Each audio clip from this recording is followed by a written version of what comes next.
পাটোয়ারি একটু গরম বক্তব্য দেয়, মাঝে মাঝে অনেকের কষ্ট হয়।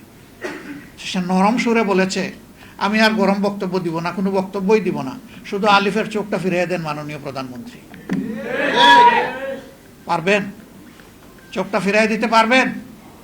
পারবেন না। নিরীহ একটা ছেলে, সে কি হাতে অস্ত্র নিয়ে কাউকে মারতে এসেছিল? তার নেতৃবৃন্দকে আঘাত করা হচ্ছে, আক্রমণ করা হয়েছে।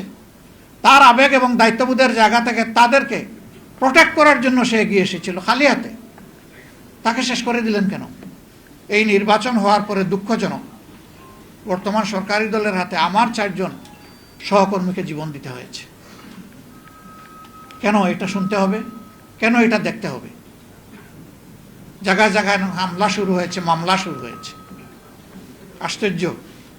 আপনারা মারলেন, মব সৃষ্টি করলেন, লোকদেরকে বন্দি করে রাখলেন, চোখটা কেড়ে নিলেন, তারপরে আবার উল্টো তাদের উপরেই মামলা দিলেন। কি মামলা?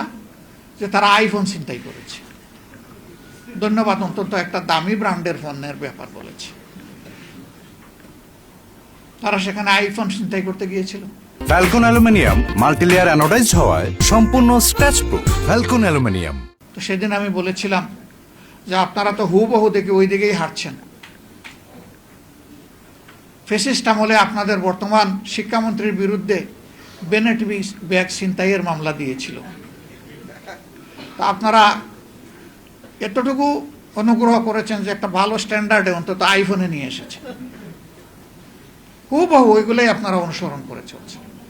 কোন জিনিসটা বাদ দিলেন আপনারা? এখানে আমাদের মধ্যে একমাত্র বর্ষিয়ান রাজনীতিবিদ ডক্টর কর্নেল অলি আহমদ বিক্রম, তিনি আফসোস করে বলে গেলেন যে এখন রাজনীতিতে ইত্রামিকে প্রমোট করা হচ্ছে, অশালীনতাকে প্রমোট করা হচ্ছে। একজন তো প্রমোশন পাইতে পাইতে সচিব হয়ে গেছে। সচিব হওয়ার জন্য এখন আর বিসিএস কোয়ালিফাই করা লাগবে না। সচিব হওয়ার জন্য দলীয় একটা পদ থাকলেই হবে। সচিব হওয়ার জন্য আজগুবি কিছু কথাবার্তা, বয় বক্তব্য, অন্যদেরকে হেয় করে, ক্যারেক্টার অ্যাসাসিনেশন করে কিছু প্র্যাকটিস করলেই, আর ধাপে ধাপে প্রথমে অ্যাসিস্ট্যান্ট কমিশনার, তারপরে আস্তে আস্তে ডেপুটি কমিশনার, এরপরে জয়েন্ট কমিশনার, মানে secretary, joint secretary, additional secretary, secretary, এত কষ্ট করা লাগবে না। শর্ট কোর্স, মাত্র 3 মাস প্র্যাকটিস করলে হয়ে যাবে। মনে রাখবেন, দুধ কলা দিয়ে যদি কাল সাপ পুষেন, একদিন সেই সাপের সুবলে আপনার জীবনও যেতে পারে। মনে রাখবেন, এরা কারো নয়। এরকম আচরণ যারা করে, যেই করুক, আমি কারো পার্টিকুলার নাম নিতে চাচ্ছি না, এরা আসলে মতলববাজ, এরা তাদের নিজের, এবং এরা সমাজকে ডুবায়, নিজেও ডুবে। আগের সরকারের একজন মন্ত্রী ছিলেন, তিনি কিছু বললেই মানুষ তার নামে বলতো, হাসাও কি জানি একটা বলতো। তা আপনারা তার রিপ্লেসমেন্ট দিচ্ছেন, সেইটা করছেন।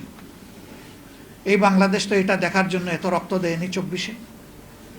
আমরা একটা অঙ্গীকার নিয়ে, জনগণের একটা আকাঙ্ক্ষাকে লালন করে আমরা বাঁচতে চাই। আমাদের অঙ্গীকার 24 আমরা বৃথা যেতে দেব না, ইনশাআল্লাহ।